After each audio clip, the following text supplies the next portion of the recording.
Assalamualaikum warahmatullahi wabarakatuh. Seperti biasa, sebelum kita mulai cerita malam ini, marilah kita berdoa. Semoga yang mendengarkan selalu dilindungi oleh Allah Subhanahu wa taala. Inilah Kabut Story,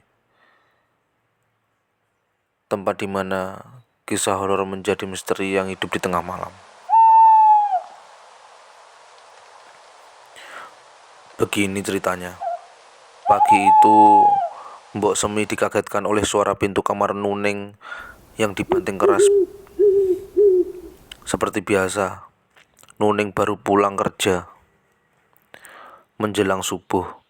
Sebagai wanita penghibur, ia selalu pulang dalam keadaan letih, kadang mabuk, kadang menangis diam-diam. Mbok Semi hanya bisa memandangnya dengan tatapan iba. Dalam hati, ia selalu berdoa, "Ya Allah, semoga anakku kembali ke jalan yang baik." Mbok Semi tinggal bersama Nuning dan cucunya, Sekar, anak perempuan kecil berusia 6 tahun yang tak pernah tahu siapa ayahnya. Meski begitu, Sekar tumbuh ceria, tak mengerti dunia ibunya yang kelam. Sore itu, Nuning sedang duduk di teras rumahnya ketika tiba-tiba Sekar pulang dengan wajah basah oleh air mata. Bocah kecil itu terseduh-seduh, tangannya menggenggam uang receh yang masih utuh. "Kenapa, Nak? Siapa yang ganggu kamu?" tanya Nuning panik, langsung memeluk putrinya. Sekar terisak. Tadi Sekar mau beli permen di warung Bu Sarti, tapi diusir. Katanya Sekar nggak boleh beli di sana. Sekar anak nggak jelas, anak perempuan nakal. Nuning tertegun. Amarahnya mendidih. Ia tahu Bu Sarti adalah salah satu tetangga yang sejak dulu tak suka dengannya. Seringkali wanita itu memandangnya dengan jijik, menggunjingkan pekerjaannya, dan kini ia berani menyakiti hati Sekar.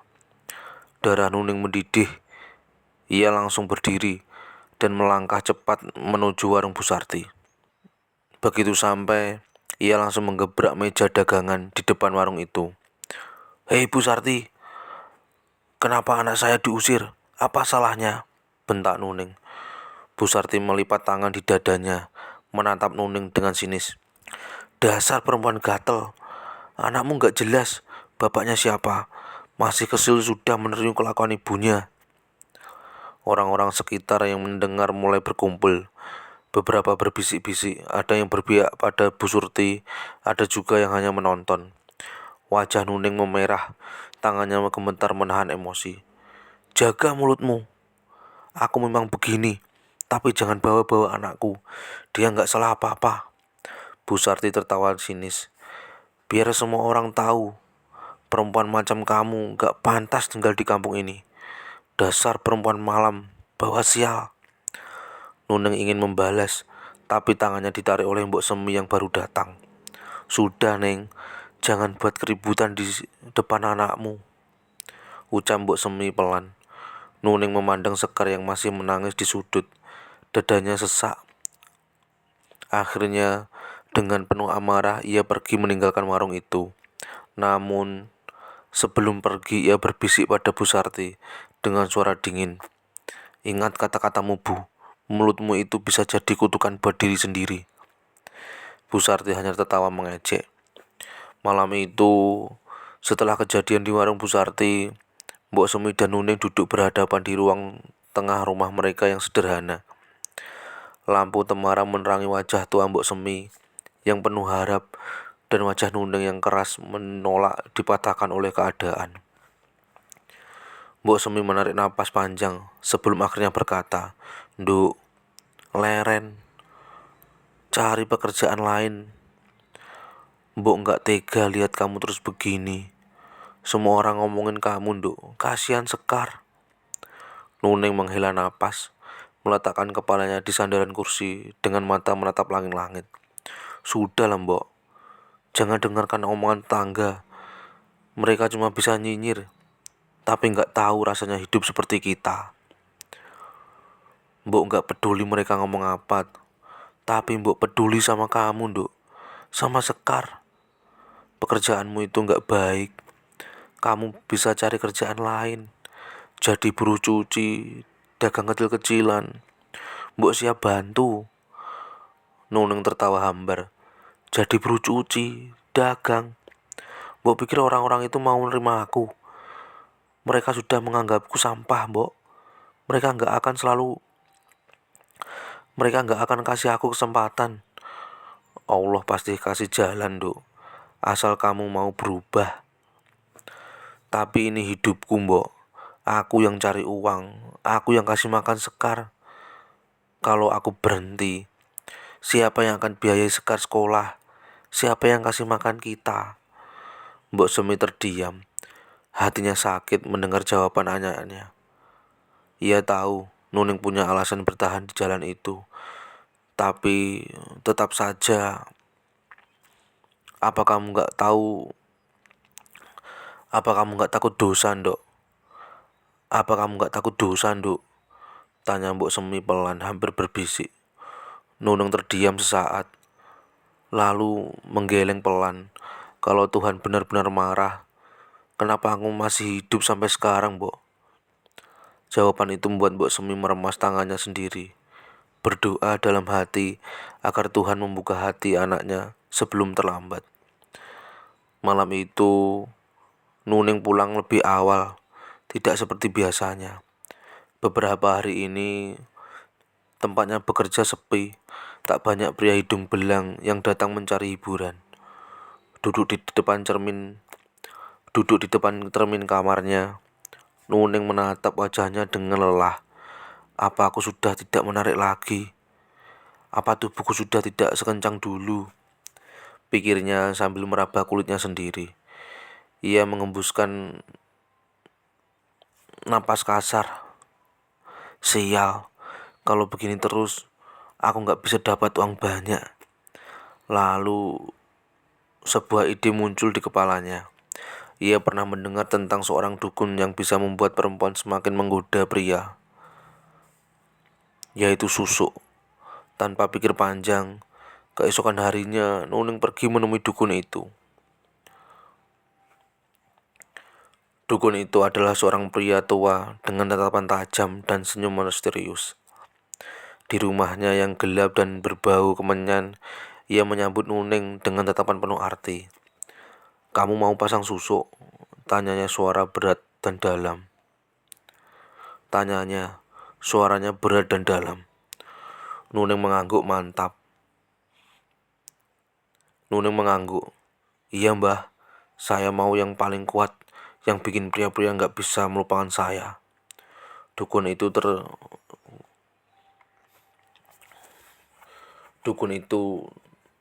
tersenyum. Kamu tahu resikonya. Apapun resikonya saya siap, Mbah. Senyum dukun itu semakin lebar.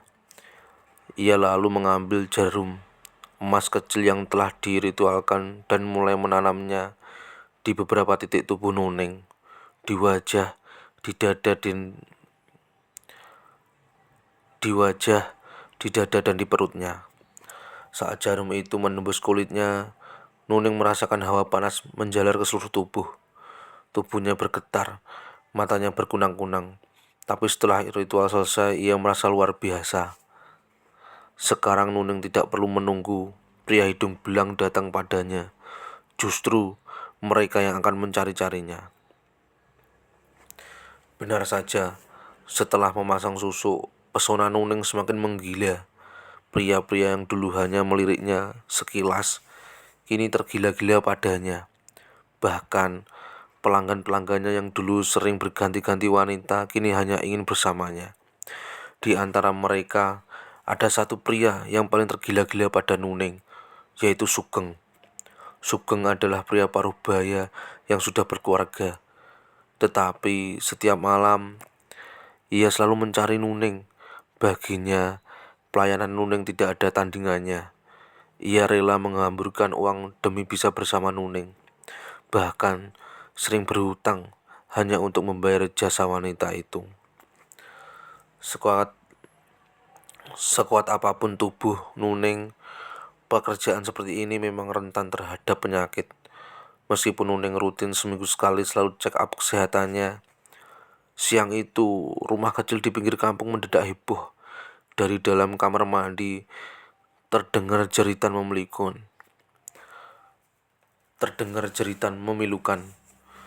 "Mbok, tolong!" Mbok Semi yang sedang menidurkan Sekar langsung tersentak. Dengan napas tersengal, ia berlari menuju kamar mandi. Begitu pintu didorong, mata tuanya membelalak melihat pemandangan mengerikan di hadapannya.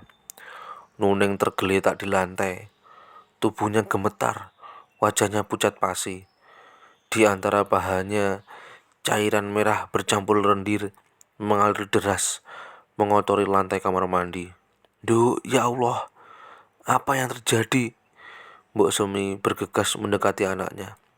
Nuning berusaha bicara, tetapi bibirnya hanya bergetar. Air matanya mengalir deras, napasnya tersengal. Ia mencoba mengangkat tubuhnya, tapi kedua kakinya terasa lemas. "Mbok, sakit. Aku gak kuat." Suaranya nyaris tak terdengar. Dengan tangan gemetar, Mbok Semi memegang tubuh Nuning yang semakin dingin. Panik, ia berlari keluar rumah mencari pertolongan. Di jalan, ia bertemu Wandi, seorang pemuda yang dulu pernah mencintai Nuning. Wandi dulu sangat menyayangi Nuning, bahkan pernah melamarnya dan berjanji menerima segala masa lalunya, asalkan ia mau berhenti dari dunia malam.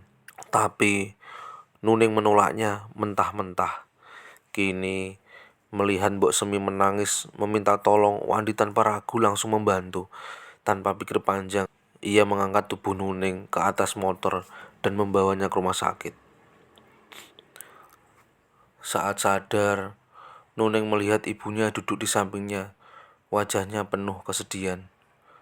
Nuning menangis. "Mbok, aku takut." Mbok Semi menggenggam tangan anaknya erat. "Nduk, sekarang tobat ya. Tinggalkan semua ini. Kembali ke jalan yang benar." Nuning terisak.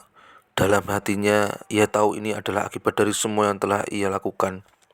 Semua dosa, semua keputusan salah yang ia ambil, kini berbalik menyakitinya.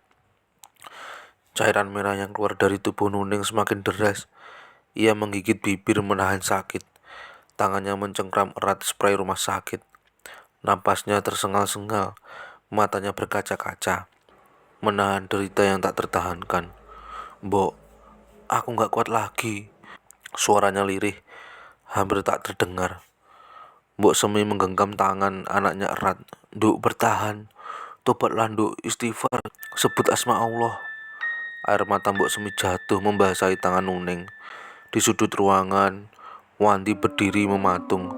Matanya memerah menahan tangis. Sekar, bocah kecil yang belum mengerti sepenuhnya, duduk di pangkuan neneknya, melihat ibunya yang sekarat. "Ibu, jangan pergi." Suara kecil Sekar memecah keheningan. Tapi tubuh Nuning semakin lemas. Bibirnya pucat, matanya mulai kehilangan cahaya.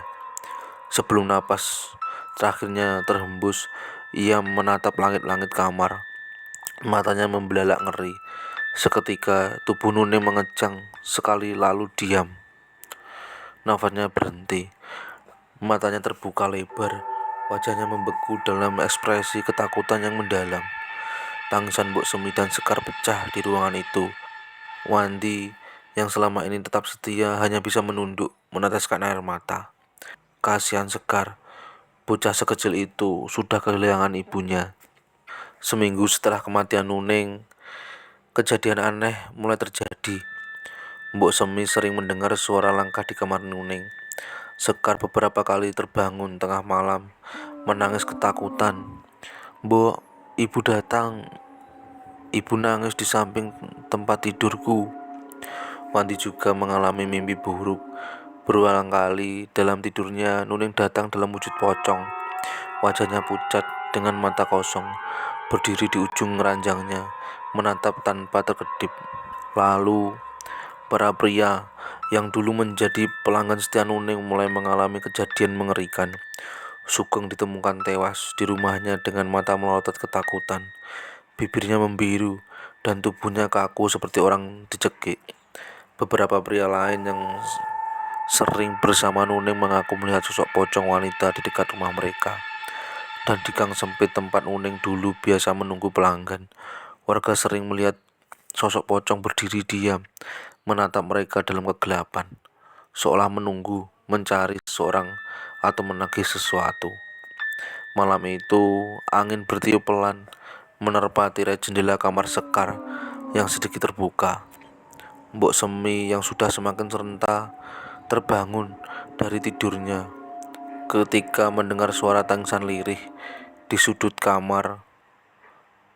Sekar berdiri menghadap dinding, tubuhnya gemetar menangis sesengguhan. "Ibu, aku kangen," isaknya. Lalu terdengar suara lain, suara yang sudah lama tak terdengar sejak kematian Nuning. "Ibu di sini. Sekar, jangan nangis lagi. Sini peluk ibu." Mbok Semi merinding. Perlahan ia menoleh ke arah Sekar. Dalam pandangan bocah kecil itu, yang berdiri di hadapannya memang ibunya. Wajahnya cantik seperti dulu, dengan senyum lembut yang selalu menenangkan. Namun, dalam pandangan Mbok Semi, itu bukan Nuning yang dulu. Yang ada di hadapan Sekar adalah sosok pocong berwajah pucat. Matanya kosong, tapi ada air mata yang mengalir dari sana. Pocong itu membungkuk, merentangkan tangannya, lalu memeluk Sekar erat. Mbok Semi menutup mulutnya. Dadanya terasa sesak, matanya mulai berkaca-kaca, melihat cucunya yang polos, yang tak tahu bahwa yang ia peluk bukanlah ibunya yang masih hidup, melainkan arwah penasaran atau jin korin. Dengan hati nurani seorang ibu, Mbok Semi mendekat, lalu berbisik dengan suara bergetar, "Nduk, tempatmu sudah bukan di sini lagi. Kembalilah ke tempatmu. Maafkan ibu ya, Nduk." Pocong itu perlahan mendongak, menatap Mbok Semi, seakan mengerti. Wajahnya yang semula kosong berubah menjadi sedih. "Ibu, Sekar, maafkan aku." Mbok Semi terisak. "Ibu dan Sekar ikhlas, Nduk. Pergilah dengan tenang." Sosok pocong itu terlihat semakin bergetar. Air matanya jatuh, lalu perlahan menghilang, meninggalkan Sekar yang masih terisak dalam pelukan kosong. Saat sosok itu lenyap, angin dingin berembus lembut, seolah membawa kepergian Nuning menuju keterangan. Mbok Semi segera meraih Sekar dan memeluknya erat, seakan berjanji bahwa ia akan selalu ada untuk cucunya. Dalam hati, ia berdoa, "Ya Allah, berilah aku umur panjang agar aku bisa membesarkan Sekar. Jika aku tak ada lagi, siapa yang akan menjaganya?" Namun, malam itu terasa lebih damai, seakan untuk pertama kalinya sejak kepergian Nuning telah benar-benar pergi dengan tenang. Sekian cerita malam ini. Wassalamualaikum warahmatullahi wabarakatuh.